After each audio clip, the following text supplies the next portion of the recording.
మా ఛానల్లో వచ్చే లేటెస్ట్ వీడియోస్ అప్డేట్స్ కోసం సబ్స్క్రైబ్ చేసుకోండి. పక్కనున్న బెల్ ఐకాన్లో ఆల్ నోటిఫికేషన్ ఎనేబుల్ చేయండి. అదేవిధంగా లైక్ చేయండి, షేర్ చేయండి, కామెంట్ చేయడం మాత్రం మర్చిపోవద్దు. హాయ్ గైస్, అందరికీ కూడాను welcome back to the Telugu tutor. So paper 6 నిన్న జరిగిన ఎగ్జామ్ సంబంధించి కీ అయితే చాలా మంది అడిగారు, సార్ కీ ఎలా చేశారు ఎక్స్ప్లెయిన్ చేయండి అని. సో గైస్ ఎక్కడైతే కీ అయితే మీకు ఫాస్ట్గా ఎక్స్ప్లెయిన్ చేస్తాను. సో బయాలజీ ఫిజిక్స్ అయితే మీకు డైరెక్ట్గా ఉన్నాయి మ్యాక్సిమం అన్ని కూడా. ఫస్ట్ ఆఫ్ ఆల్ చూద్దాం, కింది వాటిలో బయాలజీ క్వశ్చన్ చూద్దాం. కింది వాటిలో మొక్కల హార్మోన్ ఏది, which is the following is a plant hormone. డైరెక్ట్గా మీరు చేస్తారు సైటోకైన్ అని చెప్తారు. ఐఏఏ అంటే ఇండోలిక్ ఎసిటిక్ యాసిడ్ కానివ్వండి, యాక్సిన్ కానీ, జిబ్బరెన్, సైటోకైసిన్ అండ్ మనకి ఇవన్నీ ఉన్నాయి కదా, వాటిని అయితే మన మొక్కలకు సంబంధించి. అండ్ నెక్స్ట్ వన్, రెండు న్యూరాన్ల మధ్యన గ్యాప్ ఏమని పిలుస్తారంటే సినాప్స్ అంటారు. ఇవన్నీ డైరెక్ట్ క్వశ్చన్స్ మీకు. అండ్ పుట్టిన తర్వాత ఏ కణం విభజన ఆగిపోతుంది, which cell stop dividing after by birth అంటే మనం నెర్వ్ సెల్స్, న్యూరాన్స్ అంటాం కదా. సో రైట్ ఆన్సర్ అవుతుంది. అండ్ మానవుల్లో నియంత్రిత చలనాలు ఎవరి ఆధీనంలో ఉంటాయి అని అడిగారు అనమాట. Voluntary movement in human beings are controlled by అని అడిగారు అనమాట. సో ఈ క్వశ్చన్కి అయితే చాలా మంది చాలా రకాలుగా ఇస్తున్నారు. So let's go for the textbook. టెక్స్ట్ బుక్లోకి వెళ్దాం. టెక్స్ట్ బుక్లో ఏం రాసిందో ఒకసారి చూద్దాం. సో ఇక్కడ మనం చూస్తే క్లియర్ కట్గా ఉంటుంది. సో చాలా మంది అయితే సార్ సెరెబెల్లం అవుతుంది సార్, ఒకసారి చూడండి సార్ అని అడిగారు. గాయస్ ఒకసారి చూడండి, ఇక్కడ coordinate voluntary movements initiated by cerebrum అంటే సెరిబ్రమ్ అనేది స్టార్ట్ చేసిన తర్వాత వాటిని కోఆర్డినేట్ చేస్తుందని అడిగారు. సో గైస్ రైట్ ఆన్సర్ అయితే అలా అన్నప్పుడు ఈ వాలంటరీ మూవ్మెంట్స్ అనేవి ఇనిషియేషన్ ఎవరు చేస్తారు అంటే స్టార్టింగ్ ఎవరు చేస్తారంటే డైరెక్ట్గా మీరు చెప్పవచ్చు ఇక్కడ. ఎస్, మీరైతే డైరెక్ట్గా మీరు చూసుకోవచ్చు ఇక్కడ ఏమవుతుందో రైట్ ఆన్సర్ అనేది. సో రైట్ ఆన్సర్ అయితే ఇక్కడ మనకి సెరిబ్రమ్ అయితే కీలో ఇవ్వడం జరిగింది గాయస్, అండ్ ఆన్సర్ కూడా సెరిబ్రమ్ అని. సో నెక్స్ట్ వన్ చూద్దాం. ఎమర్జెన్సీ గ్లాండ్ అని దేన్ని అంటారు అంటే అడ్రినల్ అని పిలుస్తారు.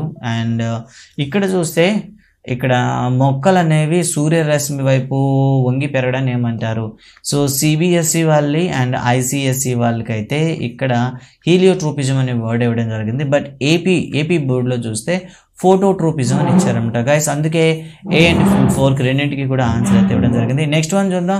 వేనాల గ్రంథులు, దాని ఏమంటే ఎండోక్రైన్స్ గ్లాండ్స్ అనేవి డైరెక్ట్గా తమ యొక్క సెక్రియేషన్స్ ఏవైతే ఉన్నాయో, సెక్రియేషన్స్ ఎందులో అంటే డైరెక్ట్గా బ్లడ్ అని చెప్పాలి. ఎండోక్రైన్ సిస్టమ్ అంటేనే బ్లడ్ అనమాట. ఇన్ కేస్ మీకు ఎంజైమ్స్ అన్నారు అనుకోండి, which glands presence in the digestive system. So మనకి ఎంజైమ్స్ అనేవి డైజెస్టివ్ సిస్టమ్లో వస్తాయి కదా, వాటికైతే మనం డక్ట్స్ అనే నాళాలు అయితే చెప్పొచ్చు. బట్ ఇక్కడ అడిగింది ఎండోక్రైన్ సిస్టమ్ కాబట్టి option 2 is the right answer అవుతుంది. అండ్ ఎడ్రినలిన్ కానీ బ్లడ్లో ఎక్కువైంది అనుకోండి మనకి ఏమవుతుంది, హార్ట్ బీట్ పెరుగుతుంది. అందుకే దీన్ని ఫైట్ ఆర్ ఫ్లైట్ అని అంటాము. అండ్ నెక్స్ట్ వన్ చూద్దాం. బ్రెయిన్ని 2 లేయర్స్ అయితే ఉంటాయి, వాటిని మెనింజెస్ అంటారు. అండ్ నెక్స్ట్ వన్ చూద్దాం.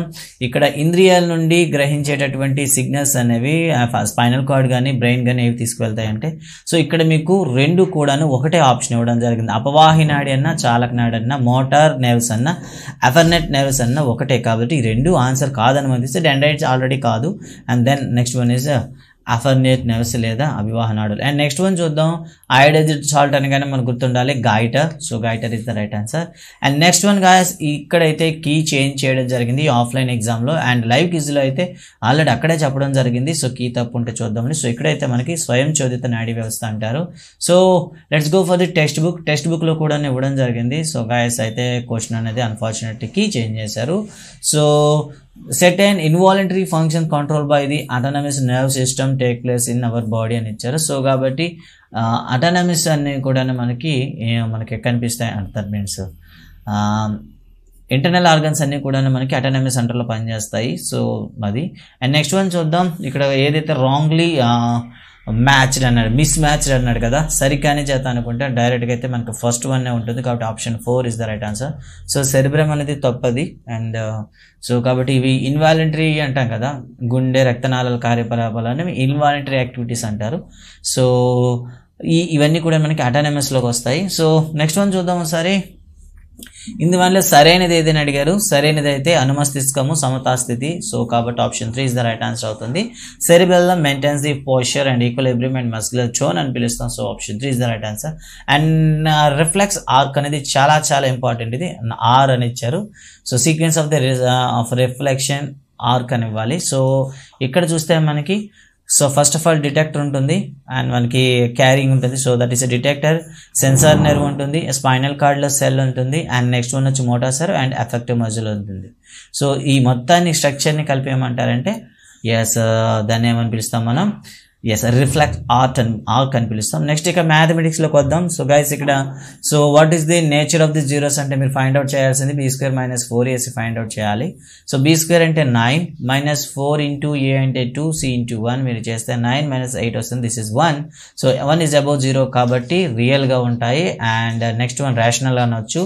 సో రేషనల్గా ఉంటాయి అండ్ ఇన్ఈక్వాలిటీ ఒకదానికొకటి ఈక్వల్ ఉండదు. నెక్స్ట్ వన్ చూద్దాం. Zeros are inverse. Each others zeros are inverse అయినప్పుడు ఆ కే వాల్యూ ఎంత అన్నాడు. సో మనం వెళ్ళేటప్పుడు ప్రొడక్ట్ ఆఫ్ ది జీరోస్ ఏమవుతుంది చెప్పండి. ఒక్కొక్కటి ఇన్వర్స్ అయ్యేటప్పుడు product of the zero should be 1 అవ్వాలి. అలా అయితే k/5 ఈజ్ ఈక్వల్ టు మనకి 1 అవుతుంది. Then k is equal to 5 అవుతుంది. Option 1 is the right answer అవుతుంది. And let's go for the next question. One of the toughest question అని చాలామంది అంటున్నారు, బట్ ఇక్కడైతే మనకి పెద్ద కష్టమైతే కాదు. సో దీంట్లో కీ అయితే తప్పిచ్చారు సార్ అని చాలామంది అంటున్నారు. ఓకే చూద్దాం ఒకసారి రైట్ ఆన్సర్ అవుతుందా wrong. So a is equal to మీకు 2 అవుతుంది. And b is equal to మీకు ఏమవుతుందంటే ఇక్కడ మీరు చూసినట్లయితే 1 - k అవుతుంది. b ఈజ్ ఈక్వల్ టు ఏమవుతుంది ఇక్కడ 1 - k అవుతుంది. Okay and c is equal to మీకు ఏమవుతుంది 8 అవుతుంది. సో ఇక్కడ కూడా మీరు ఏమన్నారంటే సో ఈక్వల్ యాక్చువల్ రూట్స్ అన్నారు కాబట్టి ఒకసారి ఫైండ్ అవుట్ చేయండి. దెన్ b² - 4ac మీరు ఫైండ్ అవుట్ చేయండి ఈజ్ ఈక్వల్ టు 0 చేయండి. సో b² - 4a అంటే b ఈజ్ ఈక్వల్ 1 - k కదా. 1 - k హోల్ స్క్వేర్ -4ac అంటే 4 ఇంటూ 2 ఇంటూ c అంటే 8 కదా చేయండి. దట్ ఈజ్ ఈక్వల్ టు మనకి ఏమవుతుందంటే 1 + k² 1² + k² -2k మైనస్ ఇక్కడ ఏమొస్తుంది చూడండి 4 ఇంటూ 2 8 8 ఇంటూ 8 64 అనమాట. సో ఎలా అనుకుంటే మనకి ఏమవుతుంది k² - 2k -64 + 1 కాబట్టి మనకి 63 వస్తుంది. దిస్ ఈజ్ ఈక్వల్ 0 కదా. సో అలా అయితే k² - 2k -63 ఈజ్ ఈక్వల్ 0 అవ్వాలి. సో 63 యొక్క ఫ్యాక్టర్స్లో చూస్తే -9 అండ్ 7 అయితే మనం తీసుకోవచ్చు. సో దాని k² -9k + 7k -63 is equal to 0 అవుతుంది. దాని k - 9 ఇంటూ k + 7 అవుతుంది. సో ఇక్కడైతే మీరు డైరెక్ట్ చెప్పొచ్చు k - 9 కాబట్టి k is equal 9 our chance ఉంటుంది. k + 7 కాబట్టి k ఈజ్ ఈక్వల్ -7 అవుతుంది. అలా అయితే option 1 is the right answer అవుతుంది. అండ్ ద నెక్స్ట్ క్వశ్చన్ చూద్దాం. ఇది one of the biggest question అని చెప్తాను. సో ఇక్కడ మీకు ఏముందంటే ఫస్ట్ ఆఫ్ ఆల్ ఏ ప్లేస్లో ఏముందో చూడండి. ఏ ప్లేస్లో మీకు సో చూడండి హ్యాజ్ ఈక్వల్ జీరోస్. ఇక్కడ కూడా సేమ్ ఏ ప్లేస్లో మీకు 1 ఉంది అండ్ బి ప్లేస్లో చూసుకుంటే మీకు -2 + m ఉంది. అండ్ సి ప్లేస్లో మీకు ఏముంది m² - 4m + 4 ఉంది. సో ఇక్కడ కూడా మీరు b² - 4 వేసి ఫైండ్ అవుట్ చేయండి. చేసి మీకు ఏమైతే ఆన్సర్ వచ్చిందో కింద కామెంట్ బాక్స్లో పెట్టండి. అండ్ చాలామంది కన్ఫ్యూజ్ అవుతూ ఉన్నారు కదా. సో -2 + m హోల్ స్క్వేర్ ఇక్కడ చూడండి మైనస్ అనేది లోపలికి ఎట్టి పరిస్థితులు తీసుకువెళ్ళకండి, అంతా కూడా పాజిటివ్ అని. ఓకేనా. చాలామంది ఏంటంటే ఈ బ్రాకెట్స్ తీసేస్తూ ఉంటారు. బ్రాకెట్స్ తీసేస్తే తప్పు అయిపోతుంది. సో ఇది మొత్తం మనకి ఇక్కడ b కాబట్టి హోల్ స్క్వేర్ చేస్తే మనకు ప్లస్ వస్తుంది. -4 ఇంటూ ఏ ప్లేస్లో 1 ఉంది అండ్ సి ప్లేస్లో మీకు m² - 4m + 4 ఉంది ఈజ్ ఈక్వల్ 0. దీన్ని సింప్లిఫై చేయండి. చేసినట్లయితే డైరెక్ట్గా మైనస్ అనేది ప్లస్ అవుతుంది కాబట్టి m² + 2 ఇంటూ 2 4 కదా 4m + 4 -4m² -16m. So minus into minus plus అవుతుంది 16m. -4 ఇంటూ +4 -16 అవుతుంది 0. సో దీన్ని సింప్లిఫై చేసేయండి డైరెక్ట్గా. చేసినట్లయితే ఇక్కడ మీకు -3m² అండ్ +4m + 16m ఉంది కదా +20m. అదేవిధంగా 4 ఉంది ఇక్కడ 16 ఉంది కాబట్టి -12 ఈజ్ ఈక్వల్ టు 0. సో దీనికి ఇప్పుడు మళ్ళీ మీరు ఏం చేయాలంటే సేమ్ ఏం చేస్తారంటే మళ్ళీ సేమ్ కదా మనకి. సో ఫ్యాక్టరైజేషన్ చేయాలి. సో ఫ్యాక్టరైజేషన్ చేసి దీని యొక్క జీరోస్ ఏమవుతాయో మీరు ఒకసారి ఫైండ్ అవుట్ చేయండి. సో అలా అనుకుంటే -3 ఇంటూ -12 ఈజ్ -36 అవుతుంది కదా. 36 యొక్క ఫ్యాక్టర్లో మనకి 20 వచ్చేది ఏవైనా ఉన్నాయా ఓకేనా ఒకసారి చూడండి. సో దీన్ని ఒకవేళ రానట్లయితే ఇన్ కేస్ మీకు ఒకవేళ రానట్లయితే ఏం ప్రాబ్లం లేదు. సో మీరు ఏం చేస్తారంటే దీన్ని డిస్క్రిమినేట్ మెథడ్లో m వాల్యూ మీరు ఫైండ్ అవుట్ చేయండి. m వాల్యూ అయితే మీకు 2/3 and 6 వస్తుంది. అండ్ నెక్స్ట్ క్వశ్చన్ చూద్దాం ఇక్కడ. సో ఇక్కడ మూలాలు అనేవి వ్యతిరేక గుర్తులు కలిగి ఉంటే p యొక్క సమితి ఏమవుతుంది అని అడిగారు. సో మూలాలు అనేవి వ్యతిరేక గుర్తులు ఉన్నాయనుకుందాం. ఓకే. సో అలా అనుకుంటే ఫస్ట్ ఆఫ్ ఆల్ వాటిని మనకు తెలియదు కదా. సో ఆల్ఫా ఒకటి అనుకుంటే రెండోది ఏమవుతుంది -బీటా అనుకోండి. సో ఇలా అనుకుంటే సో ఆల్ఫా - బీటా కదా వ్యతిరేక గుర్తులు అనేటప్పుడు ఒకటి మైనస్ ఒకటి ప్లస్ అయితే ఆల్ఫా మైనస్ బీటా అనేది మీకు 2/3 అవుతుంది. And alpha into beta that means minus alpha beta is equal to P of మీకు p-1 అవుతుంది బై 3 అవుతుంది కదా, ఒకసారి గుర్తుంచుకోండి. సో వీటిని మనం ఇలా రావడం అయితే జరిగింది కదా, వీటిని మనం సింప్లిఫై చేయండి. సింప్లిఫై చేస్తే మీకు 0 and 1 అయితే వస్తుంది, answer 2. Okay and okay guys, sir సగంలో విడిచిపెడుతున్నారు అనేది కాదు, అండ్ మీరు ప్రాక్టీస్ చేయండి. నేనైతే క్లూ ఇచ్చి వెళ్ళాను, అండ్ మిగతా ప్రాబ్లం అయితే మీరు చేయండి. అండ్ నెక్స్ట్ వన్ చూద్దాం. మూలాలు సమానమైతే ఏ వాల్యూ ఎంత అని అడిగారు. సో ఇక్కడ కూడా మీరు b² - 4ac = 0 చేయండి. దట్ మీన్స్ b = మీకు a = 2 అవుతుంది, అండ్ b = a + 3 అవుతుంది, c = 0 అవుతుంది. సేమ్ ఇక్కడ ఇదే ప్రాసెస్ చేయండి. That is a + 3 whole square b² - 4ac అంటే 4 × 2 × 8 = 0 చేయండి. ఇక్కడ కూడా సేమ్ మీరు ఈక్వల్ టు 0 వేస్తే ఏ వాల్యూ అనేది మీకు రావడం జరుగుతుంది. ఓకే, ఏ వాల్యూ వేయండి. ఓకే, సో ఇక్కడ కూడా సేమ్ ప్రాసెస్సే. ఇక నెక్స్ట్ ప్రాబ్లం చూద్దాం. సో ఇక్కడ కూడా సేమ్ వాల్యూస్ ఉన్నాయి. సో మూలాలు సమానం అడిగారు. సో ఇక్కడ కూడా మీరు చేయాల్సింది ఇక్కడ కూడా సేమ్ అదే చేయాలి. b² - 4ac = 0. సో ఎన్ని ప్రాబ్లమ్స్ అన్నీ కూడా మీకు దీనిపైన ఇవ్వడం జరిగింది. అండ్ అప్లికేటివ్ ప్రాబ్లం చూద్దాం. ఇక్కడ 1 సంవత్సరం కింద వ్యక్తి యొక్క వయసు తన కొడుకు కంటే 8 సంవత్సరాల రెట్లు ఎక్కువ. సో 8 రెట్లు అన్నాడు, అంటే 1 year. ప్రజెంట్ అయితే ఎక్స్ అనుకుంటే సెకండ్ వన్ ఏమవుతుంది చెప్పండి. సో 1 year బ్యాక్ తీసుకుందాం. 1 year బ్యాక్ అండ్ ప్రజెంట్ తీసుకుందాం. సో ప్రజెంట్ సన్ ఏజ్ అనేది ఎక్స్ అయింది అనుకోండి.